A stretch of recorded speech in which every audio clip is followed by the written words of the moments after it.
Aku masih ingat dengan jelas malam itu, malam perayaan pernikahan kami yang kelima. Perasaan bahagia yang memabukkan, seolah seluruh dunia ada dalam genggamanku. Sepanjang sore aku menyiapkan makan malam dengan sepenuh hati. Aku menyalakan lilin, menciptakan suasana romantis, dan mengenakan gaun sutra berwarna merah anggur, warna kesukaan suamiku, Bima Aditya.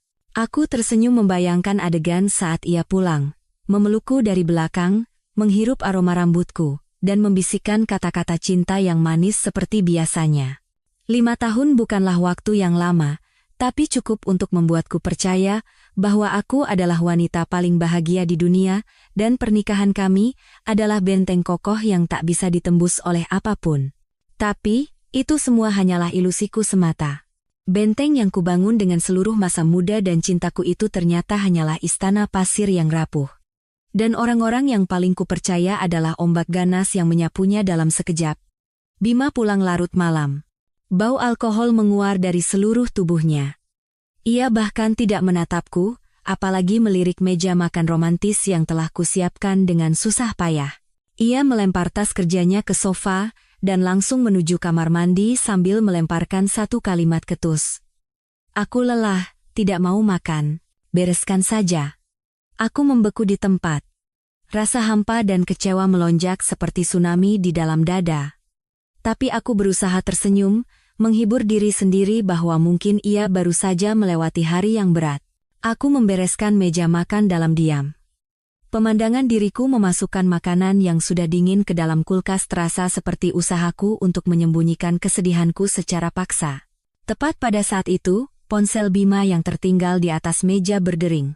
Nama yang tertera di layar begitu familiar hingga membuat hatiku ngilu. Yulia sayang. Yulia. Yulia. Sahabat terbaikku sejak kuliah. Orang yang kuanggap seperti saudara kandung, tempatku menumpahkan segala rahasiaku. Sahabat yang menangis lebih banyak dariku di hari pernikahanku. Kenapa Bima menyimpan namanya sebagai Yulia sayang? Jantungku mulai berdebar kencang. Ribuan imajinasi mengerikan berkecamuk di kepalaku. Tapi aku berusaha menggelengkan kepala. Tidak mungkin. Pasti ada salah paham. Dengan tangan gemetar, aku meraih ponsel itu. Rasa bersalah karena mengintip privasi suamiku muncul, tetapi firasat buruk mendorongku lebih kuat. Aku membuka kuncinya. Kata sandinya adalah tanggal ulang tahunku, ironi yang begitu kejam.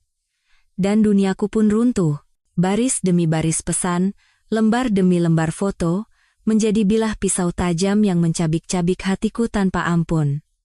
Itu bukan sekadar pesan cinta biasa. Isinya penuh dengan percakapan mesum, rencana kencan rahasia, dan hinaan rendahan tentang diriku.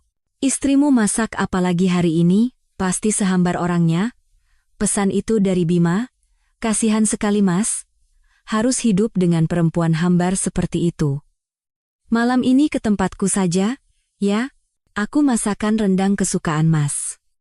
Balasan dari Yulia disertai foto provokatif dirinya yang hanya mengenakan lingerie tipis dan transparan. Aku menggulir layar terus ke atas. Ada juga video yang mereka rekam diam-diam saat Bima dinas ke Surabaya, yang ia katakan padaku ia pergi sendirian. Bahkan, ada foto-foto mereka berdua di atas ranjang pernikahan kami, di rumah ini, saat aku sedang pulang ke Bandung untuk menjenguk orang tuaku. Darahku terasa mendingin di sekujur tubuh, aku tidak bisa bernapas. Dadaku sakit serasa terkoyak, dan aku merasakan sakit seperti jutaan serpihan kaca mengiris seluruh tubuhku. Suami yang kucintai dengan segenap hati dan kubanggakan pada dunia, sahabat terbaikku yang bahkan sepotong roti pun siap kubagi dengannya, mereka berdua telah mengkhianatiku. Bersama-sama mereka telah menjadikanku orang bodoh, bahan tertawaan dalam hidupku sendiri. Aku terduduk lemas di lantai ruang tamu yang dingin. Ponsel jatuh di sampingku, tapi aku tidak lagi mendengar suaranya. Telingaku berdengung, yang terdengar hanyalah jeritan kesakitan yang mencabik-cabik jiwaku. Apa salahku? Selama 5 tahun ini, bukankah aku istri yang baik? Aku bahkan mengorbankan karierku dan mengurus rumah tangga agar ia bisa fokus pada pekerjaannya tanpa khawatir. Saat ibu mertuaku sakit, aku merawatnya seperti ibu kandungku sendiri. Apakah pengkhianatan seperti ini balasan atas semua pengorbananku? Saat itu, Bima keluar dari kamar mandi. Melihatku terduduk di lantai dengan tatapan kosong, bukannya bertanya keadaanku, ia malah mengerutkan kening dengan kesal. Kenapa lagi? Hentikan ekspresi seperti orang berkabung itu. Melihatnya saja sudah membuatku lelah. Suaranya, suara yang dulu kuanggap paling hangat di dunia, kini terdengar begitu dingin dan asing hingga membuatku merinding. Aku perlahan mengangkat kepala, mataku pasti merah padam. Suara serak keluar dari bibirku. Yulia sayang. Jelaskan. Wajah Bima berubah pucat. Ia menatapku, lalu melirik ponsel yang tergeletak di lantai. Kepanikan di matanya hilang dalam sekejap, digantikan oleh keangkuhan dan kekejaman yang belum pernah kulihat sebelumnya. Ia menyeringai, senyum yang sinis. Kau sudah lihat, baguslah. Jadi aku tidak perlu menjelaskan. Kata-kata itu lebih menyakitkan dari sebuah tamparan. Rasanya seperti disiram air es di tengah musim kemarau. Kenapa? Kenapa harus Yulia? Aku menganggapnya seperti saudara, dan aku mencintaimu lebih dari diriku sendiri. Aku terisak. Air mata kemarahan yang kutahan akhirnya tumpah. Kenapa? Ia berjongkok di hadapanku. Matanya yang menatapku penuh dengan penghinaan. Lihat dirimu, Kirana. Kamu terlalu membosankan. Seperti air tawar, tanpa rasa dan aroma. Bersamamu membuat hidupku terasa lebih membosankan daripada film dokumenter, tapi Yulia berbeda. Dia penuh gairah, cerdas, dan mengerti aku. Dia membuatku merasa hidup, merasa menjadi pria sejati. Sekarang kau mengerti? Setiap kata-katanya bagaikan hantaman palu yang menghujam jantungku yang sudah hancur berkeping-keping, membosankan. Hambar. Semua pengorbananku, kelembutanku, perhatianku, di matanya hanyalah hal seremeh itu. Aku tertawa sambil menangis. Suara tawaku pasti terdengar seperti orang gila. Jadi, apa rencanamu sekarang? Cerai? Tanyaku dengan suara bergetar. Cerai? Ia mengangkat bahu. Belum terpikirkan. Bagaimanapun juga, secara status kau adalah istri yang baik, pandai mengurus rumah, menjaga nama baik keluarga di depan umum. Orang tuaku juga sangat menyukaimu. Bagaimana kalau kita jalani saja seperti ini? Kau tetap sebagai istriku, dan Yulia sebagai kekasihku. Bukankah semuanya akan baik-baik saja? Baik-baik saja, ya Tuhan. Aku tidak percaya dengan apa yang kudengar. Ia tidak hanya mengkhianatiku, ia juga menghinaku. Memaksaku untuk hidup dalam hubungan segitiga yang penuh dengan kebohongan dan penderitaan ini, memintaku untuk menutup mata terhadap perselingkuhannya dengan sahabatku. Saat itu, aku tidak lagi merasakan sakit. Rasa sakit itu berubah menjadi sesuatu yang dingin dan tajam. Kebencian yang membara. Dan sebuah pikiran gelap dan gila melintas di benakku. Cerai? Tidak. Aku tidak akan melepaskan mereka begitu saja. Pergi dengan tangan kosong dan melihat mereka hidup bahagia? Tidak akan pernah. Aku tidak akan pergi kemanapun. Aku akan tinggal di neraka ini dan membuat mereka yang telah menginjak-injak cinta dan kepercayaanku membayar harga yang paling mahal. Aku tidak hanya akan mengambil kembali apa yang menjadi milikku. Aku akan menghancurkan apa yang paling mereka dambakan, masa depan yang ingin mereka bangun di atas penderitaanku. Perangku tidak dimulai dengan air mata atau penyesalan. Perangku dimulai dengan senyum yang hening dan dingin di malam itu, saat aku memutuskan untuk dengan senang hati menyeret mereka bersamaku ke neraka yang telah mereka ciptakan untukku. Betapa kejam dan terperincinya pembalasan dendamku akan terungkap, bagaimana aku, yang tidak memiliki apa-apa selain luka, akan membalikkan keadaan ini, akan kutunjukkan pada mereka mulai sekarang. Sejak malam yang menentukan itu, aku bukan lagi Kirana yang kemarin. Kirana di masa lalu, istri yang lembut, sahabat yang tulus, telah mati. Yang tersisa di tubuh ini adalah diriku yang lain, yang merencanakan balas dendam kejam sambil memendam luka yang tak akan pernah sembuh. Saat itu, aku tidak lagi merasakan sakit. Aku tidak membuat keributan, tidak menangis meraung-raung, tidak menyalahkan Bima sepatah kata pun. Keesokan paginya, aku tetap bangun pagi dan menyiapkan sarapan untuknya seolah tidak terjadi apa-apa. Mataku bengkak, tapi aku menutupinya dengan kompres es dan riasan tipis. Aku harus terlihat seperti istri malang yang telah pasrah pada nasibnya. Itulah langkah pertama dari rencanaku.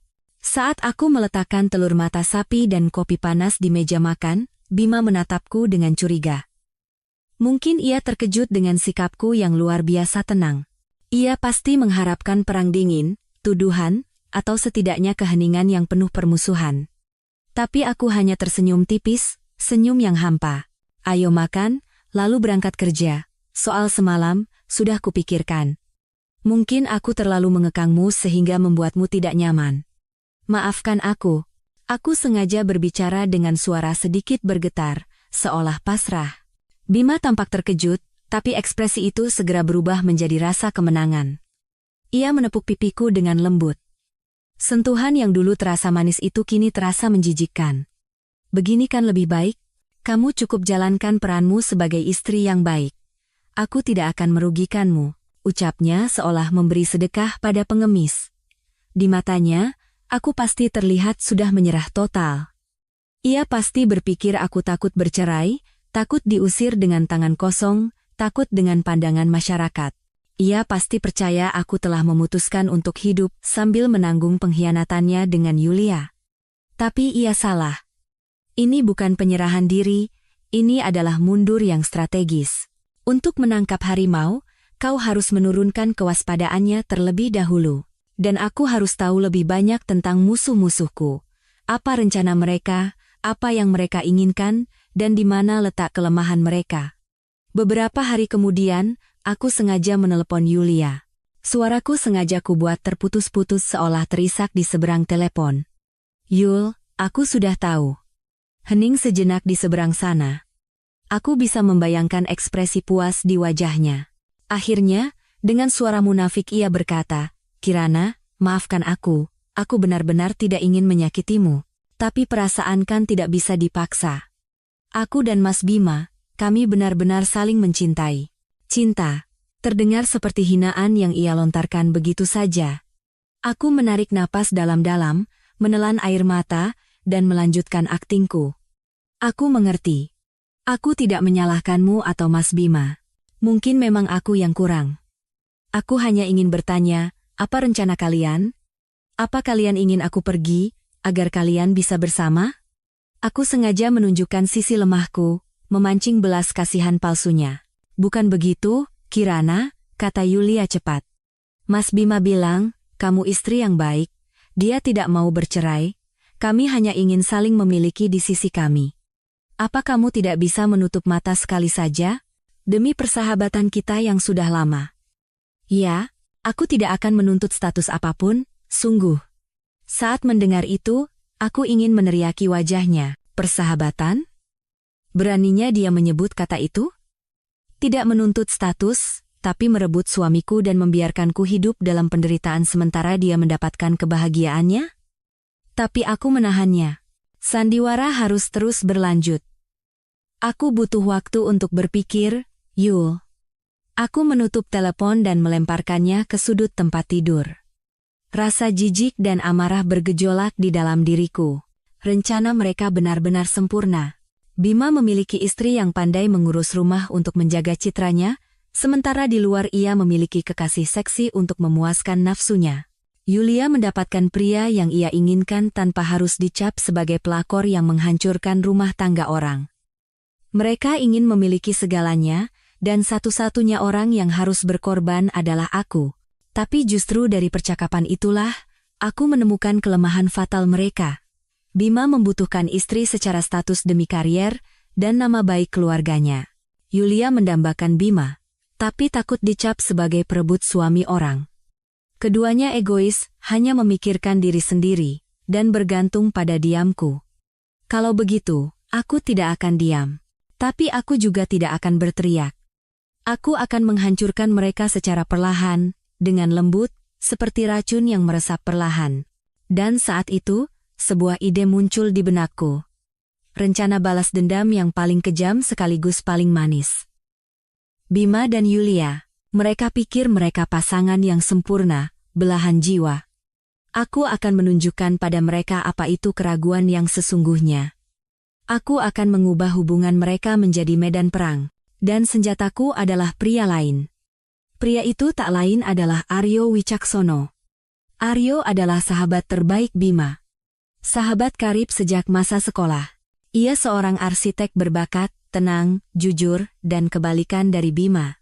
Dulu di mataku, Aryo hanyalah teman suamiku, tapi sekarang ia menjadi bidak catur yang paling penting dan sempurna dalam rencana balas dendamku. Aryo sangat menyayangiku. Ia selalu memperlakukanku seperti adik perempuannya sendiri. Ia sering menyaksikan sikap acuh tak acuh Bima dan selalu merasa prihatin. Ia tidak tahu tentang hubungan Bima dan Yulia, dan itulah keuntunganku. Rencanaku sederhana. Aku tidak akan bercerai. Aku akan memainkan peran sebagai istri yang penurut dan malang. Tapi, aku akan secara tidak sengaja menunjukkan sisi-sisi gelap kehidupan pernikahanku pada Aryo. Aku akan membuatnya berubah dari simpati menjadi marah, dari marah menjadi ingin melindungiku. Dan saat itulah, aku akan menanamkan benih keraguan di benak Bima dan Yulia. Aku akan membuat mereka percaya bahwa selama mereka bersenang-senang, istri yang hambar ini juga sedang mencari pelabuhan spiritual lain. Dan bagi Bima, apa yang lebih menyakitkan daripada fakta bahwa sahabat terbaiknya adalah pelabuhan itu? Aku mulai menjalankan rencanaku. Aku tahu Bima dan Aryo bermain golf setiap akhir pekan. Dulu aku tidak pernah ikut, tapi sekarang berbeda. Aku menyiapkan minuman dingin dan handuk sejuk, lalu mengunjungi lapangan golf dengan alasan sedang dalam perjalanan ke supermarket. Aku muncul dengan senyum canggung dan mata yang menyeratkan kesedihan. Mas Bima, aku bawakan minuman. Halo, Mas Aryo, sapaku dengan lembut. Bima tampak sedikit tidak senang dengan kemunculanku yang tiba-tiba, tapi ia tidak bisa menunjukkannya di depan temannya. Kenapa kesini? Pulang saja istirahat di rumah, katanya. Sebaliknya, Aryo tersenyum cerah. Kirana, kamu perhatian sekali. Beruntung sekali Bima punya istri sepertimu. Sini, duduk dulu, istirahat. Aku menggeleng pelan sambil tersenyum sedih. Tidak usah, Mas. Aku harus pulang siapkan makan malam. Mas Bima tidak suka makan di luar. Aku menekankan peranku sebagai istri yang berbakti. Sebelum berbalik, aku secara tidak sengaja memperlihatkan memar kecil di pergelangan tanganku, bekas terbentur ujung meja tadi malam. Aku yakin orang yang jeli seperti Aryo pasti akan melihatnya, dan dugaanku benar. Aku melihat tatapannya berhenti sejenak di pergelangan tanganku, sekilas keraguan melintas di matanya. Itu sudah cukup. Benih pertama telah ditanam. Aku tidak perlu melakukan banyak hal. Cukup muncul di waktu dan tempat yang tepat dengan penampilan yang rapuh dan menyedihkan, serta bekas luka yang tidak disengaja. Aku akan menjadikan Aryo sekutuku tanpa ia sadari. Dan aku akan duduk manis menyaksikan bagaimana Bima dan Yulia, dua pengkhianat itu, saling mencabik-cabik dalam kecurigaan dan kecemburuan. Permainan baru saja dimulai. Rencanaku telah dimulai, dan berjalan jauh lebih lancar dari yang kuduga. Kemunculanku yang tidak sengaja di lapangan golf atau pertemuan di kafe di mana aku tidak tahu Bima dan Aryo ada di sana, mulai menunjukkan hasil. Aku selalu menjaga sikap yang sopan.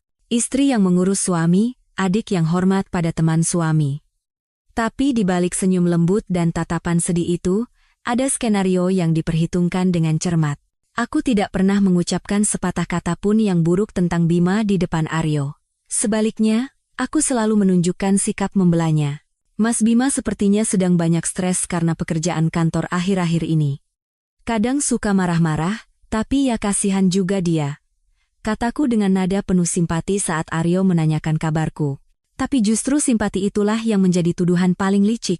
Itu menciptakan citra seorang istri yang sabar dan berkorban, dan seorang suami yang acuh tak acuh dan melampiaskan amarahnya pada istrinya. Aryo adalah orang yang cerdas.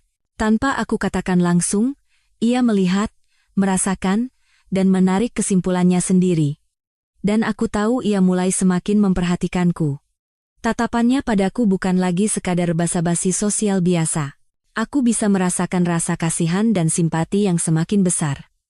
Kadang, saat Bima membentakku dengan ketus, aku melihat kepalan tangan Aryo sedikit mengeras, rahangnya menegang. Ia marah untukku. Dan itulah yang kuinginkan. Sementara itu, hubungan Bima dan Yulia masih panas, tapi sekarang ada bumbu baru yang ditambahkan, rasa tidak nyaman.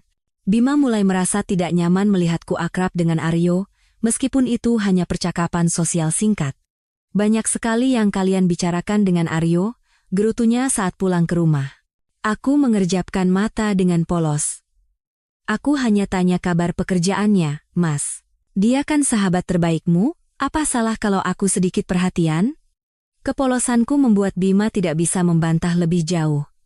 Tapi benih kecurigaan mulai tumbuh di benaknya. Pria yang berselingkuh selalu hidup dengan kecemasan bahwa istrinya akan melakukan hal yang sama. Ia mulai mengintip riwayat panggilan dan pesanku, tapi tidak menemukan apa-apa. Aku terlalu bersih. Semua tindakanku dilakukan secara terbuka di depan matanya. Justru keterbukaan itulah yang membuatnya semakin cemas. Yulia juga mulai gelisah. Kemunculanku yang sering di sekitar Bima dan Aryo membuatnya tidak tenang. Ia tidak bisa cemburu secara terang-terangan karena memang tidak punya hak, tapi ia tidak bisa menyembunyikan amarahnya. Ia mulai melakukan tindakan kekanak-kanakan, seperti mengunggah foto di Instagram yang mengisyaratkan kebersamaannya dengan Bima, atau menelepon Bima saat ia tahu aku ada di dekatnya. Mas, aku ingin makan rendang lagi. Akhir pekan kita ke sana ya, Mas? Ia sengaja menggunakan suara manja dengan volume cukup keras agar aku bisa mendengarnya. Aku hanya tersenyum tanpa menunjukkan reaksi apapun. Ketenanganku membuatnya semakin marah. Ia ingin memprovokasiku, ingin melihatku mengamuk karena cemburu, tapi aku tidak akan memberinya kepuasan itu. Sebaliknya, aku akan menggunakan taktiknya untuk menyerang balik. Suatu malam saat makan malam, aku berkata pada Bima dengan santai, "Sayang, akhir pekan ini Mas Aryo mengajak kita ke pameran arsitektur di pusat kota. Katanya skalanya besar dan banyak market yang bagus. Kamu bisa ikut?" Wajah Bima menegang. Ia menatapku tajam. Tatapan penuh curiga. Bersamaan dengan itu, ponselnya berdering. Pasti pesan dari Yulia. Aku tahu ia sedang mengingatkan tentang janji makan rendang. Bima berada dalam situasi yang sulit. Jika ia pergi bersamaku dan Aryo, Yulia akan marah. Jika ia menolak, ia akan terlihat seperti sedang takut pada sesuatu. Takut memberiku dan Aryo waktu berdua saja. Coba kulihat jadwalku. Akhir-akhir ini pekerjaan kantor padat sekali, jawabnya ragu-ragu. Oh, ya sudah. Kalau sibuk tidak apa-apa. Sayang sekali ya. Padahal ku dengar Mas Aryo berusaha keras untuk proyek kali ini, dan katanya mau mengenalkan beberapa peluang investasi yang bagus pada kita. Aku berpura-pura kecewa, tapi sebenarnya sedang menusukkan belati. Aku tahu Bima sangat tertarik pada investasi properti dan Aryo adalah ahlinya di bidang itu. Benar saja. Bima langsung mengubah sikapnya. Oh, begitu?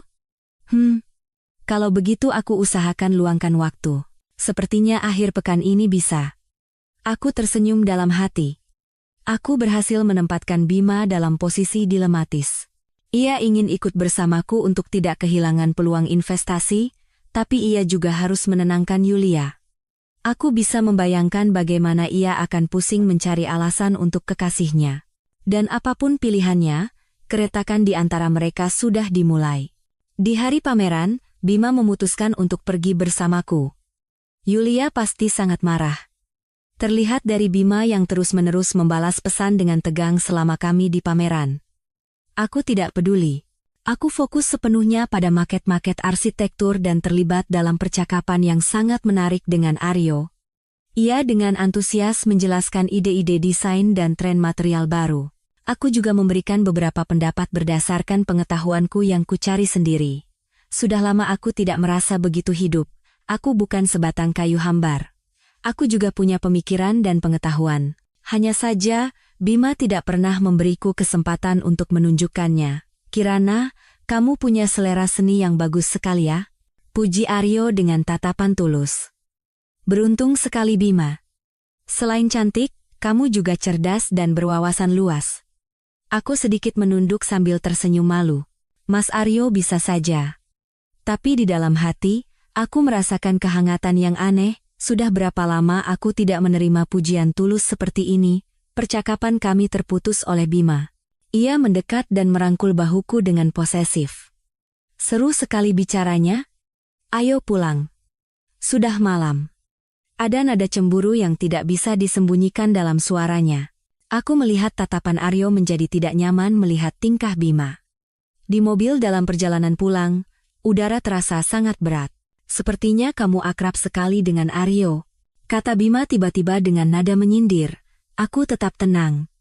Mas Aryo itu wawasannya luas, jadi menyenangkan diajak bicara. Aku juga jadi belajar. Belajar, atau ada maksud lain? Geramnya. Aku menoleh dan menatap matanya lurus-lurus. Kali ini aku tidak lagi berpura-pura polos. Suaraku menjadi dingin. Mas Bima, kamu sekarang mencurigaiku? Seharusnya kamu ingat, yang berhak curiga di sini itu aku. Kamu bertemu dengan kekasihmu di luar, dan aku tidak pernah membuat keributan. Aku berusaha menjadi istri yang baik demi menjaga nama baikmu dan keluarga ini. Tapi hanya karena aku bicara beberapa patah kata dengan temanmu, kamu menunjukkan sikap seperti ini. Tidakkah kamu pikir kamu sudah keterlaluan? Bima terdiam. Ia tidak menyangka domba penurut sepertiku bisa melontarkan kata-kata setajam itu. Aku menunjukkan padanya. Aku bukan orang yang mudah ditindas. Aku bisa bersabar, tapi aku tidak bodoh. Malam itu, Bima tidak pulang. Katanya harus bertemu klien, tapi aku tahu ia pergi menenangkan Yulia. Aku tidak peduli. Berbaring sendirian di ranjang yang luas, hatiku tidak beriak sedikit pun. Aku tahu, mulai malam ini, pertengkaran Bima dan Yulia akan semakin sengit. Aku berhasil menanamkan benih keraguan di hati mereka berdua. Kini mereka tidak hanya harus melawan aku, tapi juga harus melawan kecemburuan dan kecurigaan mereka sendiri. Dan aku hanya akan duduk diam di sini, menyaksikan mereka hancur dengan sendirinya. Beberapa bulan berikutnya berlalu dalam suasana yang menyesakkan, tapi sangat lancar untuk rencanaku. Hubungan Bima dan Yulia seperti karet gelang yang ditarik ulur, tapi elastisitasnya semakin melemah, mereka semakin sering bertengkar. Pertengkaran itu tidak lagi tersembunyi, dan terkadang Bima membawa amarahnya pulang dan melampiaskannya padaku. Ia menjadi cemburu secara patologis. Setiap kali aku keluar rumah, ia akan menginterogasiku. Setiap kali ada telepon dari Aryo, meskipun itu untuk mencari Bima, ia akan menatapku seolah ingin menembakku. Kecemburuan Bima yang tak beralasan justru memberiku lebih banyak luka untuk ditunjukkan pada Aryo.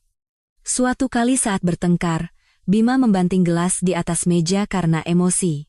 Pecahan kaca melayang dan menggores punggung tanganku cukup dalam. Darah mengalir. Tapi aku tidak berteriak. Aku hanya diam-diam mengambil kotak P3K dan mengobati lukaku sendiri. Keesokan harinya saat bertemu Aryo di kafe, aku sengaja tidak menutupi luka itu. Tanganmu kenapa, Kirana? Tanya Aryo terkejut melihat tanganku yang diperban. Aku tersenyum sedih. Tidak apa-apa, Mas. Aku tidak sengaja memecahkan gelas. Semakin aku bilang tidak apa-apa, semakin Aryo percaya ada apa-apa. Tatapannya padaku penuh dengan rasa kasihan dan amarah yang tertahan. Ia tidak berkata apa-apa lagi, tapi aku tahu citra Bima di benaknya telah hancur total. Bima bukan lagi sahabat karibnya, melainkan suami kasar dan mengerikan yang menganiaya wanita lemah. Dan Aryo mulai bertindak. Ia tidak lagi hanya memperhatikanku diam-diam. Ia mencari lebih banyak alasan untuk membantuku. Saat tahu laptopku rusak, ia datang langsung ke rumah membawakan yang baru. Ada sisa satu yang tidak terpakai. Pakai saja, Kirana. Jangan ditolak. Anggap saja aku pinjamkan pada Bima. Nanti suruh dia bayar kalau sudah punya uang. Ia memberikan alasan yang tidak bisa kutolak. Saat tahu aku menyukai buku dari penulis tertentu, ia diam-diam membelikan dan mengirimkannya padaku. Setiap tindakan Aryo sangat halus dan terkendali, tapi itu bagaikan aliran air hangat yang perlahan membasahi jiwaku yang kering kerontang. Aku harus mengakui, kadang aku benar-benar tersentuh oleh perhatian Aryo. Ia menunjukkan sosok pria yang selalu kuimpikan. Dewasa, penuh perhatian, dan menghargaiku. Tapi aku selalu mengingatkan diriku sendiri. Semua ini hanyalah bagian dari rencana.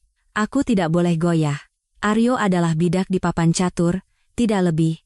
Jika aku mencampurkan perasaan, akulah yang akan kalah, tapi batas antara akting dan kenyataan terkadang begitu tipis. Ada saat-saat di mana aku lupa bahwa aku sedang berakting. Saat-saat itu adalah ketika aku dan Aryo bisa berbincang berjam-jam tentang sebuah buku, sebuah lagu, atau isu sosial. Kami menyadari bahwa kami memiliki banyak kesamaan. Bersamanya, aku bisa menjadi diriku yang asli, yang cerdas dan tajam, bukan sebatang kayu hambar di mata Bima. Keakraban yang semakin dalam antara aku dan Aryo tidak luput dari pandangan Bima dan Yulia. Bima menjadi semakin kasar dan cemburuan. Dan Yulia mulai menunjukkan perilaku di luar kendali. Ia tidak lagi berpura-pura menjadi kekasih yang diam, dan mulai menantangku secara terbuka. Ia semakin sering datang ke rumah kami dengan alasan menanyakan kabar. Ia duduk di kursiku di meja makan, menggunakan barang-barangku, berusaha memamerkan posisinya. Puncaknya adalah di hari ulang tahunku. Bima benar-benar lupa, atau sengaja pura-pura lupa. Seharian itu, tidak ada ucapan selamat, tidak ada hadiah. Malamnya, ia bilang harus bertemu klien penting. Aku tahu itu hanya alasan untuk pergi ke pesta kejutan yang disiapkan Yulia untuknya. Aku menatap kue kecil yang kubeli sendiri, sendirian di rumah yang kosong. Hatiku begitu hampa hingga air mata mengalir tanpa henti. Kali ini bukan akting. Aku benar-benar sedih dan terluka. Tepat saat itu, bel pintu berbunyi. Aku buru-buru menyeka air mata dan membuka pintu. Aryo. Ia berdiri di sana membawa seikat bunga lili putih dan sebuah kotak hadiah. Selamat ulang tahun, Kirana, katanya sambil tersenyum lembut. Aku telepon Bima tidak diangkat, jadi aku datang langsung. Maaf kalau mengganggu. Aku tidak tahu kamu suka bunga apa, tapi sepertinya lili cocok untukmu, bersih dan murni. Aku membeku di tempat. Ulang tahun yang dilupakan suamiku, diingat oleh sahabat suamiku, kontras ini menjadi belati lain yang menusuk jantungku dalam-dalam. Aku tidak bisa menahannya lagi, aku menangis terseduh-seduh. Aryo tampak bingung. Ia dengan canggung meletakkan bunga dan hadiah di atas meja. Kirana, ada apa? Apa Bima berbuat ulah lagi? Aku menggeleng, tidak bisa berkata apa-apa. Ia menghela napas, lalu mengeluarkan sapu tangan dari sakunya dan dengan lembut menyeka air mataku. Jangan menangis. Kamu jadi jelek kalau menangis. Sikapnya yang lembut justru membuatku menangis lebih keras. Aku sudah terlalu lama berpura-pura kuat, berpura-pura baik-baik saja. Tapi sebenarnya aku hanyalah wanita lemah yang butuh sandaran. Aryo mendudukkanku di sofa. Ia hanya duduk diam di sampingku, menungguku berhenti menangis. Ia tidak bertanya apa-apa. Keheningannya memiliki kekuatan lebih dari ribuan kata penghiburan. Saat aku sudah tenang, ia membuka suara. Kirana, aku tahu kamu sangat menderita. Aku tidak punya hak untuk ikut campur urusan rumah tanggamu, tapi aku hanya ingin kamu tahu satu hal. Kamu tidak pernah sendirian. Kalau kamu butuh teman bicara, aku akan selalu mendengarkan. Aku menatapnya dengan mata basah. Terima kasih, Mas Aryo. Terima kasih banyak. Saat itu, tatapan kami bertemu. Jarak di antara kami sangat dekat. Aku bisa melihat bayanganku di matanya yang dalam dan hangat. Perasaan aneh, getaran yang selama ini kutekan, melonjak dengan kuat. Aku tahu ini adalah garis batas yang berbahaya. Jika aku melewatinya, semuanya tidak akan bisa kembali, rencanaku bisa berantakan. Tapi malam ini, aku terlalu lelah, terlalu kesepian. Aku sangat membutuhkan sedikit kehangatan, sedikit penghiburan. Aku melihat jakun Aryo bergerak. Tatapannya padaku bukan lagi tatapan seorang kakak pada adiknya. Di dalamnya ada rasa kasihan, hormat, dan hasrat yang tertahan. Ia perlahan mengangkat tangannya dan dengan lembut membelai rambutku. Tangannya terasa hangat dan kokoh. Andai saja aku bertemu denganmu lebih dulu, bisiknya dengan suara serak. Kata-kata itu seperti percikan api yang membakar habis semua akal sehatku. Aku tidak tahu siapa yang memulai. Yang ku tahu hanyalah jarak di antara kami telah lenyap. Bibirnya menyentuh bibirku dengan lembut, ragu-ragu, lalu menjadi lebih intens. Ini berbeda dengan ciuman Bima yang terburu-buru dan penuh nafsu. Ciuman ini penuh dengan penghargaan dan empati. Malam itu, di rumah yang dingin, tepat di hari ulang tahunku, aku mengkhianati suamiku, aku melakukan perbuatan yang paling kubenci. Aku mendorong diriku sendiri ke dalam jurang dosa dengan tanganku sendiri. Tapi anehnya, aku tidak merasa bersalah. yang kurasakan hanyalah kenikmatan yang gila. Bima Aditya, kau telah mengkhianatiku, Yulia, kau telah merebut suamiku. Kalau begitu, aku akan tidur dengan sahabat terbaikmu. Mari kita lihat siapa yang akan lebih menderita. Dalam pertaruhan ini, aku mempertaruhkan seluruh harga diriku, dan pemenangnya pasti adalah aku. Keesokan paginya, saat aku terbangun sendirian di tempat tidur, sinar matahari pagi menerobos masuk melalui jendela, tapi hatiku terasa berat oleh kegelapan pekat. Setelah ciuman malam itu, kami berhenti. Aryo yang lebih dulu sadar. Ia bangkit, wajahnya penuh penyesalan dan rasa bersalah. Kirana, maafkan aku. Seharusnya aku tidak melakukan ini. Ucapnya dengan suara penuh sesal, lalu bergegas pergi seolah lari dari dirinya sendiri. Aku tidak menahannya. Mungkin itu lebih baik. Aku membutuhkannya, tapi bukan sebagai kekasih. Aku ingin ia tetap menjadi sekutu, pelindung, dan yang terpenting, orang yang merasa bersalah dan berhutang budi padaku. Kejadian malam itu menjadi rahasia bisu di antara aku dan Aryo. Ia menghindariku selama beberapa hari, tapi tidak lama. Kekhawatirannya padaku lebih besar dari rasa bersalahnya. Ia kembali, masih memperhatikanku, tapi sekarang ada kewaspadaan dan jarak dalam tatapannya. Ia takut kehilangan kendali atas dirinya lagi, dan itulah yang kuinginkan. Aku ingin ia dekat, tapi tidak terlalu dekat. Peristiwa di malam ulang tahun itu membawa rencanaku ke tahap yang baru, lebih kejam, dan lebih berbisa. Aku sadar bahwa hanya dengan membuat Bima dan Yulia saling curiga tidak akan cukup untuk menghancurkan mereka sepenuhnya. Aku butuh senjata pamungkas, sesuatu yang akan menjerat dan menyiksa mereka, membuat sisa hidup mereka seperti di neraka. Dan senjata itu adalah seorang anak, tapi bukan anak Bima, melainkan anak Aryo. Saat pikiran gila itu melintas di benakku, seluruh tubuhku gemetar, bukan karena takut, tapi karena kegembiraan iblis. Bima sering membicarakan tentang anak. Ia sangat menginginkan seorang putra untuk meneruskan garis keturunan dan untuk dipamerkan pada teman-temannya. Yulia pasti juga begitu. Ia pasti berencana menggunakan anak untuk mengikat Bima dan merebut posisi nyonya rumah ini. Baiklah. Aku akan mengabulkan keinginan mereka. Aku akan melahirkan putra mahkota yang berharga untuk keluarga ini. Tapi ayahnya bukan Bima. Aku akan membuat Bima seumur hidupnya membesarkan anak sahabat terbaiknya, mengira itu adalah anaknya sendiri.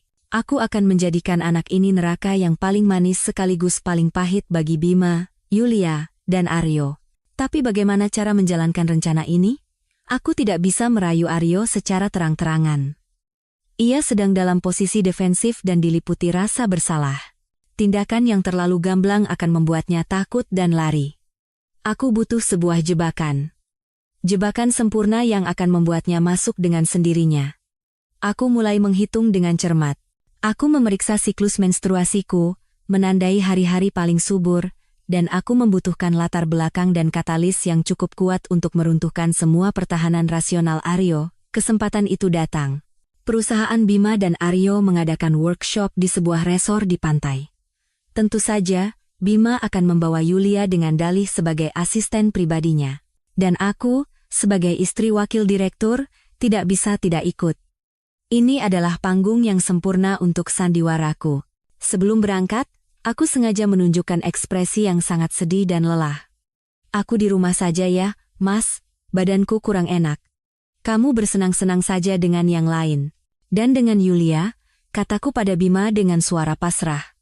Sikap pengertianku membuat Bima merasa bersalah, atau setidaknya aku ingin ia terlihat seperti itu. Apa-apaan? Ikut saja, sekalian cari angin. Semua orang pergi, masa kamu sendirian di rumah, nanti dibilang apa lagi? Ia akhirnya membawaku. Perjalanan itu adalah neraka bagi istri manapun. Bima dan Yulia tidak lagi menyembunyikannya. Mereka secara terbuka menunjukkan kemesraan di depan umum. Tidak ada tindakan berlebihan, tapi tatapan dan gerak tubuh mereka sudah cukup membuatku merasa seperti orang asing. Semua orang di perusahaan tahu tentang hubungan Bima dan Yulia, tapi tidak ada yang berani buka suara.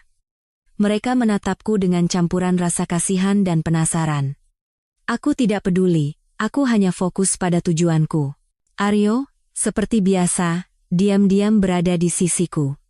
Ia menarikkan kursi untukku, membawakan minum, atau hanya menemaniku agar aku tidak merasa terasing. Amarahnya pada Bima semakin jelas terlihat. Di malam terakhir perjalanan, perusahaan mengadakan pesta gala di pantai. Semua orang minum banyak.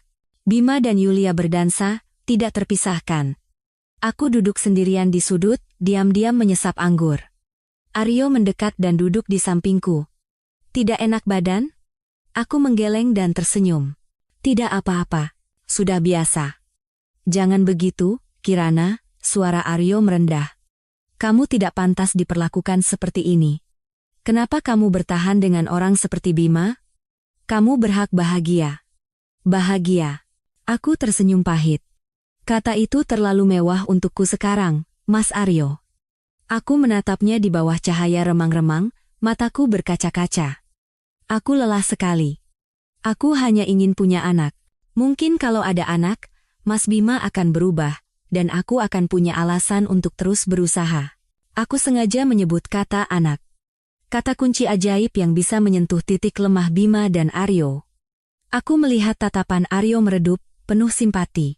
Ia tidak tahu bahwa kata-kata itu bukanlah keluhan, melainkan undangan penuh dosa. Pesta selesai, semua orang mabuk.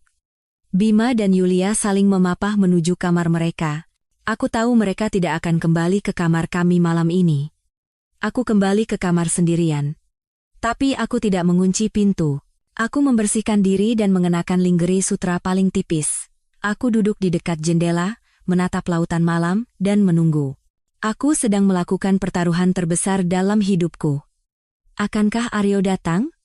Apakah rasa simpati dan bersalah di dalam dirinya cukup besar untuk mendorongnya ke dalam perangkapku? Tengah malam, terdengar ketukan pelan di pintu. Jantungku berdebar kencang. Aku membuka pintu. Aryo. Ia juga sepertinya minum cukup banyak, wajahnya memerah dan tatapannya kabur. Aku hanya mau lihat apa kamu baik-baik saja, katanya ragu-ragu. Aku tidak menjawab, hanya mundur selangkah, membuka pintu lebih lebar agar ia bisa masuk. Ia masuk ke dalam kamar. Ruangan itu sunyi, hanya suara ombak yang terdengar. Ia menatapku, menatap lingerie tipisku. Tatapannya menjadi dalam dan panas. Kirana, aku mendekatinya dan meletakkan jariku di bibirnya. Jangan berkata apa-apa, Mas Aryo. Malam ini, aku tidak mau menjadi istri Bima Aditya. Aku hanya ingin menjadi Kirana. Aku sangat lelah. Bisakah kamu menemaniku malam ini? Hanya satu malam saja. Kata-kataku, tatapanku, dan tubuhku yang gemetar meruntuhkan pertahanan terakhir Aryo. Ia bukan lagi teman yang jujur, bukan lagi kakak yang teladan. Ia hanyalah seorang pria di hadapan wanita yang membuatnya merasakan simpati dan hasrat pada saat yang bersamaan. Ia membungkuk, memelukku erat, dan membenamkan wajahnya di rambutku. Kirana, aku berdosa padamu, dan pada Bima. Tidak ada yang berdosa, bisikku di telinganya. Yang salah adalah takdir. Malam itu, di ranjang resor perusahaan suamiku, aku tidur dengan sahabat terbaik suamiku. Kali ini bukan sekadar ciuman. Ini adalah perhitungan dingin yang tersembunyi di balik topeng kerapuhan dan keputusasaan. Saat aku merasakan ia masuk ke dalam diriku, aku tidak merasakan cinta sedikit pun, di kepalaku hanya ada satu pikiran. Aku harus hamil. Bom waktu ini telah kupasang sendiri. Benih kehidupan yang terbuat dari kebohongan dan kebencian ini akan tumbuh di dalam rahimku. Ia akan menjadi senjata pemusnahku, dan saat ia lahir, ia akan menandai akhir dari segalanya. Setelah malam di resor itu, keheningan yang menakutkan menyelimuti hubungan segitiga kami, atau sekarang, hubungan segi empat. Aryo kembali dengan beban rasa bersalah yang lebih besar dari sebelumnya. Ia benar-benar menghindariku. Tidak menjawab telepon, tidak mau bertemu. Aku tahu ia menyalahkan dirinya sendiri, tapi aku tidak khawatir. Aku tahu bahwa tali tak kasat mata bernama rasa bersalah telah mengikatnya erat denganku. Ia tidak akan bisa lepas. Bima dan Yulia masih tenggelam dalam dunia mereka sendiri, sama sekali tidak menyadari badai paling mengerikan akan segera datang. Mereka hanya berpikir Aryo tiba-tiba menjauhi Bima dan aku menjadi lebih pendiam. Mereka mungkin mengira aku terlalu sakit hati, dan Aryo merasa tidak nyaman di antara kami. Kebodohan mereka adalah kondisi yang paling menguntungkan bagiku. Sekarang, yang harus kulakukan adalah menciptakan kamuflase yang sempurna. Alibi yang tak terbantahkan untuk melegalkan anak di dalam kandunganku. Aku harus memperbaiki hubungan suami istri dengan Bima. Memikirkan harus kembali dekat dengan pria yang telah menginjak-injak cintaku saja sudah membuatku mual. Tapi demi rencana yang lebih besar, aku harus melakukannya. Aku sudah mengorbankan harga diriku. Rasa jijik ini apalah artinya? Aku mulai mengubah sikapku pada Bima. Tidak lagi bersikap dingin atau menyindir. Aku kembali menjadi istri yang lembut dan pengertian. Aku memasak makanan kesukaannya, menyetrika kemejanya hingga licin, dan lebih dulu bertanya tentang pekerjaan kantornya. Bahkan, aku membeli anggur mahal dan menyiapkan makan malam romantis seperti malam perayaan yang telah ia hancurkan. Bima, yang dangkal dan penuh keangkuhan, mengira aku telah sepenuhnya menerima nasibku. Ia percaya bahwa perhatian Aryo hanyalah angin lalu, dan aku akhirnya sadar tidak ada pria yang lebih baik darinya. Ia sangat puas. Sudah kuduga. Kamu tidak bisa hidup tanpaku. Ia memelukku dan mencium keningku. Tindakan yang dulu begitu kurindukan itu kini terasa seperti ada ulat merayap di kulitku. Aku sudah banyak berpikir, kataku sambil menyembunyikan wajah di dadanya, menutupi tatapan jijik di mataku. Aku tidak ingin kehilanganmu dan keluarga ini. Soal kamu dan Yulia, aku akan berusaha untuk tidak memikirkannya lagi, asal kamu tetap di sisiku. Kata-kataku tepat mengenai sasaran keegoisan Bima. Ia menginginkan segalanya, dan aku memberinya perasaan itu. Malam itu, ia bersamaku. Salah satu malam paling mengerikan dalam hidupku. Aku harus memejamkan mata, membayangkan orang lain, dan menahan rasa mual yang naik ke tenggorokan. Setiap sentuhannya terasa seperti penghinaan. Tapi aku bertahan. Harus bertahan. Hanya dengan begitu, anak di kandunganku nanti bisa lahir dengan menyandang marga ayahnya. Sejak malam itu, aku terus memainkan peran sebagai istri teladan. Aku membiarkan Bima dan Yulia memiliki waktu mereka sendiri. Aku tidak muncul di tempat Aryo berada dan memutuskan semua kontak dengannya. Aku harus menghapus semua jejak agar tidak ada yang curiga. Ketidakhadiranku justru membuat Aryo semakin cemas. Ia beberapa kali datang ke rumah, tapi aku menolak bertemu dengan alasan lelah. Aku hanya mengiriminya satu pesan singkat. Aku baik-baik saja. Lupakan saja kejadian malam itu, anggap tidak pernah terjadi. Demi kedamaian kita semua. Pesan itu menenangkan sekaligus mengancam. Aku membuatnya mengerti bahwa rahasia ini hanya milik kami berdua, dan jika terbongkar, akulah yang paling dirugikan. Rasa bersalah dan simpati akan menahannya untuk tidak melakukan tindakan apapun yang akan merugikanku. Ia akan diam, dan akan menjadi penjaga paling setia dari rahasia ini. Sebulan kemudian, saat yang paling kutunggu akhirnya tiba, 2 garis tegas muncul di alat tes kehamilan. Aku duduk di kamar mandi, tanganku gemetar memegang benda kecil itu. Air mata mengalir, tapi bukan air mata kebahagiaan. Itu adalah air mata yang bercampur dengan kepahitan, kegembiraan, dan ketakutan. Aku berhasil. Bom waktu telah terpasang di tengah-tengah keluarga ini. Sekarang tinggal menunggu waktu meledak. Aku keluar dari kamar, berusaha menjaga ketenanganku. Aku memilih malam saat Bima ada di rumah untuk memberitahukan kabar ini. Aku menyerahkan alat tes kehamilan padanya, dan dengan suara bergetar seolah terharu, aku berkata, "Sayang, sepertinya aku hamil." Bima membeku selama beberapa detik. Ia menatap alat tes itu, lalu menatapku lagi. Ekspresinya tidak percaya. Akhirnya, senyum lebar merekah di bibirnya. Ia mengangkatku dan memutarku. "Benarkah? Ya Tuhan, Kirana. Aku akan jadi ayah. Aku akan jadi ayah." Ia berteriak seperti anak kecil, menghujaniku dengan ciuman. Kebahagiaannya nyata. Kebahagiaan palsu yang dibangun di atas kebohongan besar. Aku membalas senyumnya. Senyum seorang pemenang. Ia sedang bersukacita atas aibnya sendiri, menyambut saudara tirinya dengan nama seorang anak. Sungguh tidak ada balas dendam yang lebih manis dari ini. Malam itu, Bima menelepon semua orang untuk pamer. Orang tuanya, teman-temannya, dan tentu saja, Yulia. Tanpa perlu mendengar, aku tahu bagaimana perasaan Yulia. Anak ini bukan sekadar nyawa. Ia adalah belenggu, sebuah deklarasi yang memperkokoh posisiku di rumah ini. Dinding benteng kokoh yang tidak akan pernah bisa dilewati Yulia. Dan seperti dugaanku, Yulia tidak tinggal diam.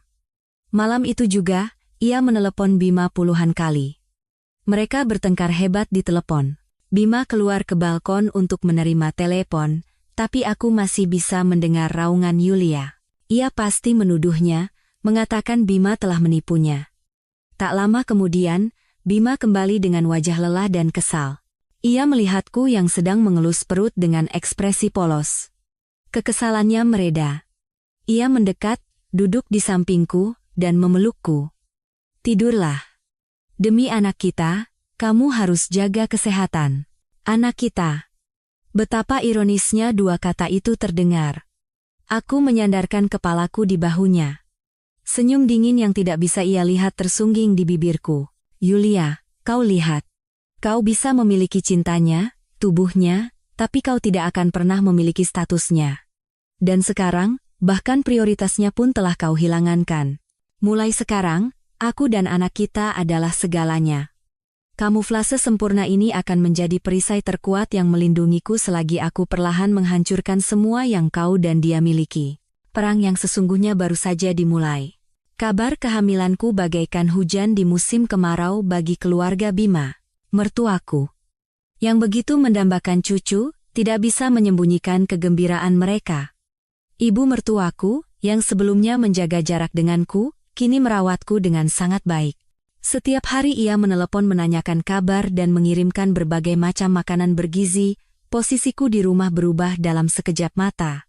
Aku bukan lagi menantu biasa, melainkan orang yang mengandung penerus keluarga ini. Bima, tak perlu ditanya lagi. Ia memperlakukanku seperti seorang ratu. Ia pulang lebih awal, membelikan apapun yang kuinginkan, bahkan mencoba memasak sendiri dengan tangannya yang kaku. Kemanapun ia pergi, ia selalu membanggakan bahwa ia akan segera menjadi ayah. Perhatiannya ini, jika di masa lalu, akan membuatku melayang karena bahagia, tapi sekarang hanya terasa konyol. Ia sedang merawat dengan sepenuh hati anak dari musuh bebuyutannya kelak. Kebenaran kejam yang hanya aku yang tahu. Tapi orang yang paling kupikirkan adalah Yulia. Anak di dalam kandunganku bagaikan bom yang meledak di tengah-tengah hubungannya dengan Bima. Ia tidak bisa menerima kenyataan ini. Dari kekasih yang dimanjakan, ia tiba-tiba tersingkir. Bima masih menemuinya, tapi sebagian besar waktu dan pikirannya tercurah padaku dan sang bayi. Perubahan ini membuat Yulia gila. Ia mulai melakukan teror mental padaku. Ia mengirimiku artikel-artikel tentang keguguran atau cacat janin. Ia membuat akun palsu dan meninggalkan komentar jahat di Instagramku. Bahkan, ia mengirimkan perlengkapan bayi yang sudah usang dan sobek ke rumah, seolah sedang menyumpahiku. Aku mengabaikannya. Tidak membalas, tidak bereaksi. Diamku membuatnya semakin marah, seperti orang yang memukul angin. Tapi aku tahu, dengan sifat Yulia, ia tidak akan berhenti di sini. Dan dugaanku benar. Suatu sore saat aku sendirian di rumah, Yulia tiba-tiba muncul. Tanpa pemberitahuan, ia menekan bel pintu seperti orang gila. Aku ragu sejenak, lalu membukakan pintu untuknya. Aku ingin melihat apa yang akan ia lakukan. Yulia berdiri di sana. Wajahnya yang cantik kini tirus dan penuh kebencian. Ia langsung menyerbu masuk ke dalam rumah tanpa berkata apa-apa. Senang, ya, sembur Yulia ke wajahku. Aku menutup pintu dengan tenang. Aku tidak mengerti apa maksudmu. Jangan pura-pura polos, teriaknya. Kau menggunakan anak itu untuk mengikat Mas Bima dan memisahkan kami. Kau pikir kau sudah menang, dasar jalang licik. Aku tertawa dingin. Licik? Dibandingkan denganmu yang diam-diam berselingkuh dengan suami sahabatmu, caraku ini apalah artinya? Yulia, kau harus tahu posisimu. Istri sah Bima Aditya adalah aku, dan anak di dalam kandunganku adalah anaknya. Kau bukan siapa-siapa. Kata-kataku bagaikan menyiram bensin ke dalam api, mata Yulia memerah karena marah. Ia berlari ke arahku, hendak menamparku, tapi aku sudah bersiap. Aku mundur selangkah lebih cepat darinya, lalu tidak sengaja tersandung kaki kursi dan jatuh ke lantai. Jatuhnya tidak keras, tapi aku menjerit. Sambil memegangi perutku. Aduh, perutku. Tolong. Jeritanku cukup keras untuk didengar tetangga. Dan yang lebih penting, cukup keras untuk didengar oleh orang yang telah kurencanakan sebelumnya. Tepat saat itu, pintu depan terbuka dan Aryo berlari masuk. Ia kebetulan ada janji dengan Bima di kafe dekat rumah kami, dan kebetulan lewat saat mendengar jeritanku. Semuanya sesuai skenario. Aryo membeku melihat pemandangan di hadapannya. Aku tergeletak di lantai dengan wajah pucat sambil memegangi perut, dan Yulia berdiri dengan tangan terangkat di udara, ekspresinya campuran antara kaget dan marah. Yulia, apa yang kau lakukan? Teriak Aryo penuh amarah. Ia berlari, mendorong Yulia dengan kasar, lalu bergegas membungkuk untuk membantuku. Kirana, kamu tidak apa-apa. Sakit sekali? Ayo ke rumah sakit. Yulia baru tersadar. Ia tergagap. Bukan aku. Dia jatuh sendiri. Aku tidak melakukan apa-apa, tapi pembelaannya sudah tidak berguna. Di mata Aryo, ia hanyalah iblis yang mencoba mencelakai aku dan bayi di kandunganku. Ia menatap Yulia dengan tatapan jijik. Pergi dari sini sekarang juga, sebelum aku kehilangan kesabaran. Takut dengan kemarahan Aryo, Yulia mundur, lalu lari keluar. Aryo memeriksaku dengan cemas. Kamu benar-benar tidak apa-apa? Kita harus ke rumah sakit. Aku menggeleng, masih memegangi perut, dengan suara lemah aku berkata, tidak apa-apa mas. Hanya sedikit kaget.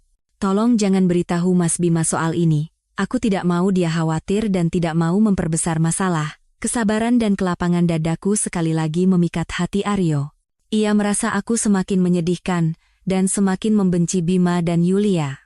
Ia membantuku ke sofa dan membawakan segelas air hangat. Di matanya, selain kekhawatiran, tersirat rasa bersalah yang mendalam. Ia pasti berpikir jika bukan karena dirinya, aku tidak akan mengalami hal ini. Malamnya saat Bima pulang, aku tidak berkata apa-apa tentang Yulia, tapi Aryo tidak bisa diam. Ia menelepon Bima dan menceritakan semuanya dengan suara marah. Bima, apa kau ini masih laki-laki? Kau biarkan kekasihmu mencelakai istrimu yang sedang hamil? Kau tahu hampir saja terjadi hal buruk hari ini? Aku mendengar Bima berteriak di seberang telepon. Mungkin memaki Aryo karena ikut campur urusannya. Tapi aku tahu kata-kata Aryo berhasil. Malam itu, Bima pulang membawa seikat besar bunga mawar. Ia terus-menerus meminta maaf. Kirana, maafkan aku. Ini semua salahku. Aku tidak bisa melindungimu dan anak kita. Jangan khawatir.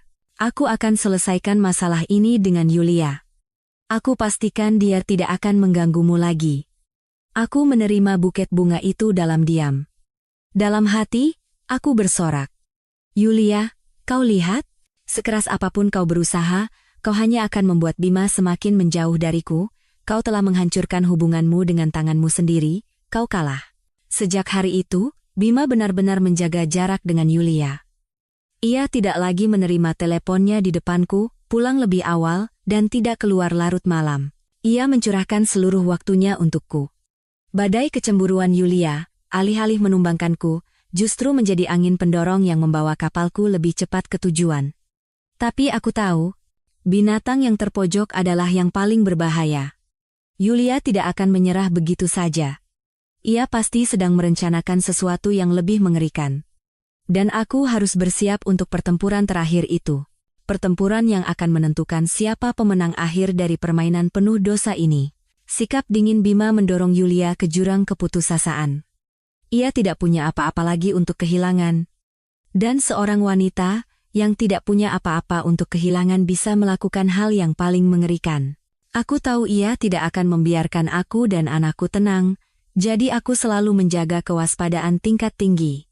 Aku menghindari bepergian sendirian dan berhati-hati dengan makanan. Aku tidak mempercayai siapapun selain diriku sendiri. Dan saat itulah, sebuah peristiwa yang bahkan tidak kuduga, sebuah titik balik besar terjadi.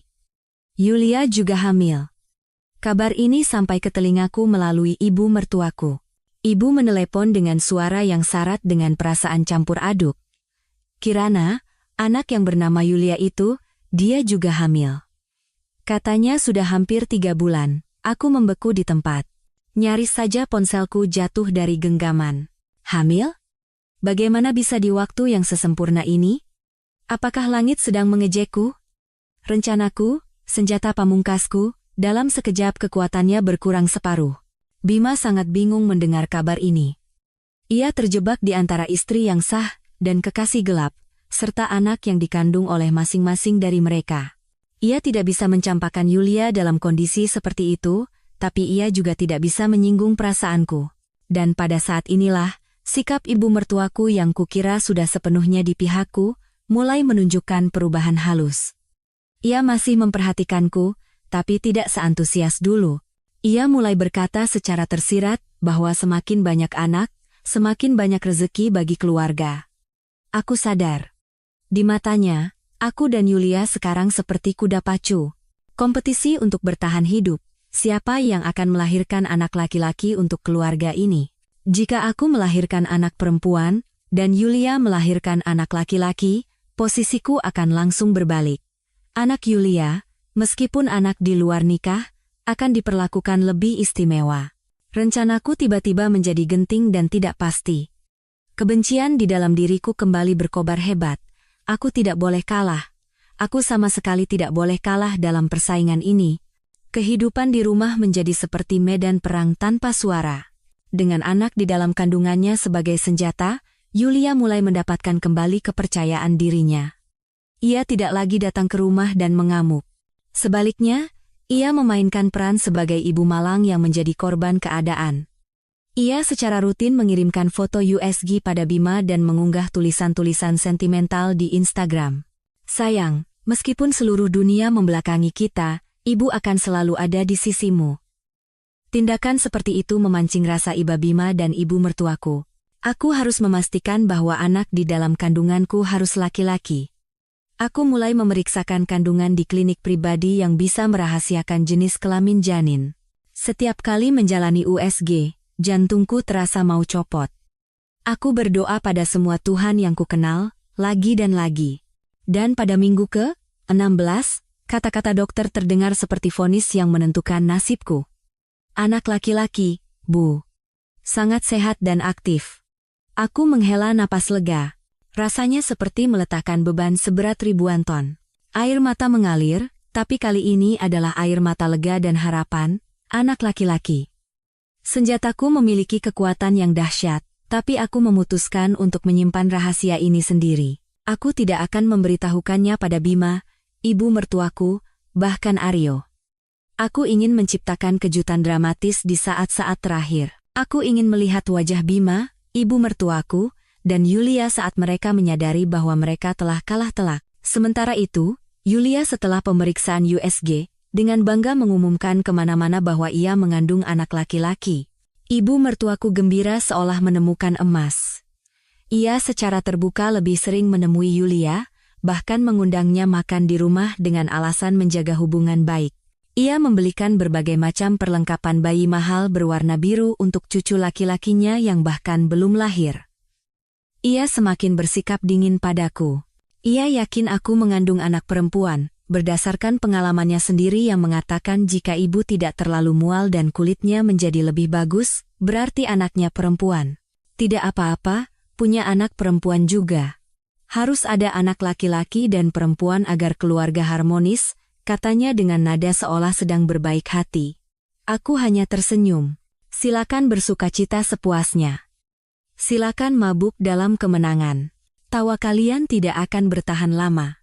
Senyum di bibirnya terasa canggung dan tidak bisa menyembunyikan perasaan yang rumit. Ibu mertuaku membeku di tempat, tas tangan yang dipegangnya jatuh. Laki-laki, tanyanya tergagap, tidak percaya. Iya, Bu. Seorang pangeran, perawat itu mengkonfirmasi dengan ceria. Aku dibawa keluar dari ruang bersalin. Tubuhku lelah, tapi hatiku diliputi kegembiraan yang luar biasa. Aku menang. Aku melahirkan anak laki-laki.